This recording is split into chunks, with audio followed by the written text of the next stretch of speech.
and industrialization. The story for Bangladesh was always there. A lot of you already know about it. We have 180 million domestic market. We have a young population. Almost half of it is less than 25 years old. The middle and affluent class is about 35 million people, which is as big as the Malaysian total population. We have many, many other factors that has led to where we are today. And actually, I must say that there are companies who have been here for more than 100 years and have made exceptional returns compared to the global markets. So if you look at some of these companies who have actually operated in Bangladesh for a long, long time, the returns they have got in Bangladesh is actually significantly higher than the global average. And today, we also have a fantastic news that one of our own startups called ShopUp, the news came out about an hour ago in Bloomberg that the Saudi sovereign PIF, their investment arm called Sanabil Investments, they have actually co-led a round of $110 million US, along with Peter Thiel's Valor Ventures, to invest in one of our own startup to go global. So let's give a big round of applause to ShopUp.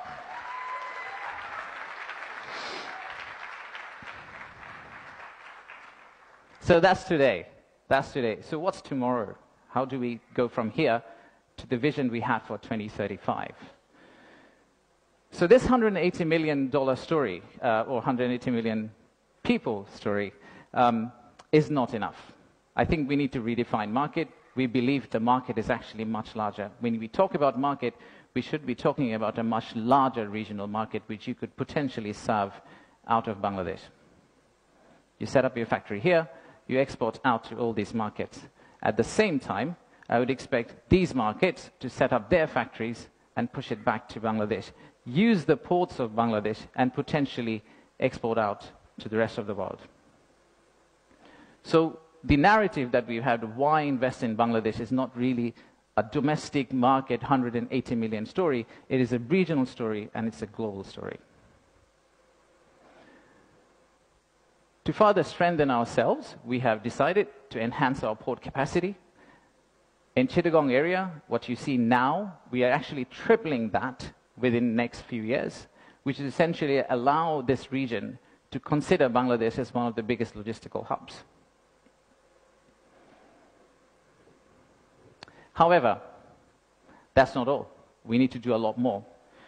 So at the beginning of interim government's period, we actually decided to talk to more than 200 CEOs and entrepreneurs who actually are doing business in Bangladesh today. And we wanted to understand how can we convert our critics into our ambassadors. They are the only ones who could potentially bring business for us. They are the only ones who, if they travel abroad and say Bangladesh is a great place for business, that's when we are likely to get more investment. So we divided all their complaints into two groups, or the solutions that came out of their complaints. The list of challenges are very long. It's from the earth to the moon and back. But we whittled it down to a few action items, some of which are short-term wins, so some of that you see here, some of which are actually long-term policy reforms that we would like to also undertake and set the direction of travel for the country in the right course so that the incoming government, the next government, the political parties who come and start driving this economy, they can follow the same script for us. I'll give you a few examples. Let's start with, we talked about a true one-stop service. There are two elements of one-stop service. The first one is the human element, and then there is a digital element. In the human element piece, what we have decided to do is we are going to co-locate the primary agencies, the high touchpoint agencies for our investors in one location. So that instead of the investors walking around different ministries, and we have a lot of them in Bangladesh, they all come to one office and they end up meeting everyone. We've also decided, like banks, and I am from banking, I guess that helped, that we are going to set up a relationship management team under BIDA. What it would essentially do is, just like a corporate banking, relationship banking manager, he would hold hand of the investor and walk them around the landing process. Let's take another example.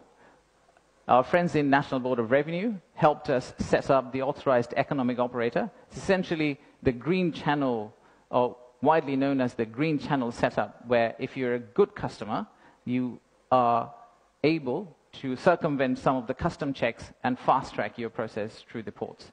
That has been picked up as one of the biggest challenges that we have, the time it takes to go from your factory all the way to your customer. And finally, let me show you one more example of policy change. So as you all know, there are many government agencies.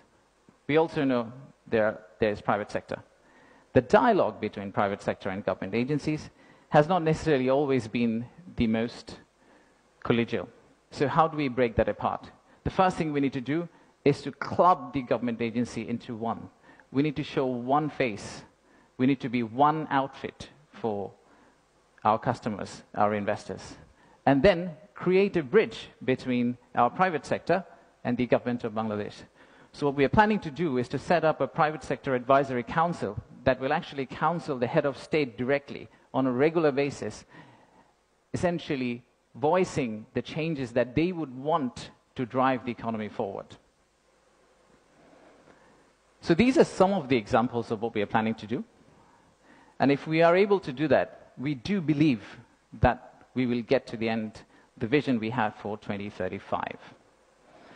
Now, of course, there are many, many other factual reasons, statistics, tables, Excel files that I can share with you to tell you why you should invest in Bangladesh. In fact, the next slide will have a QR code which you can scan and download, which will have essentially this presentation. So you didn't have to take the photos of the presentation, by the way. You will have this presentation, and you will also have an appendix of facts and figures and why we think competitively we're actually in a very better place than our competitors. So please watch out for the QR code. But before I go there, I would really like to finish off with this. There are economic reasons to invest in Bangladesh, but I really don't want you to invest in Bangladesh for the economic reasons. If you really think about investing in Bangladesh, think about investing in Bangladesh because of the transformational journey you're going to be part of. For the odd mixture of warmth and resilience our people have,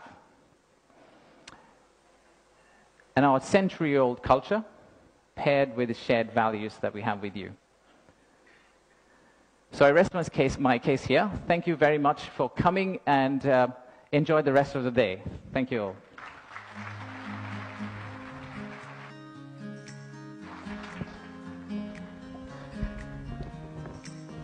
Thank you, Ashik. I just want to check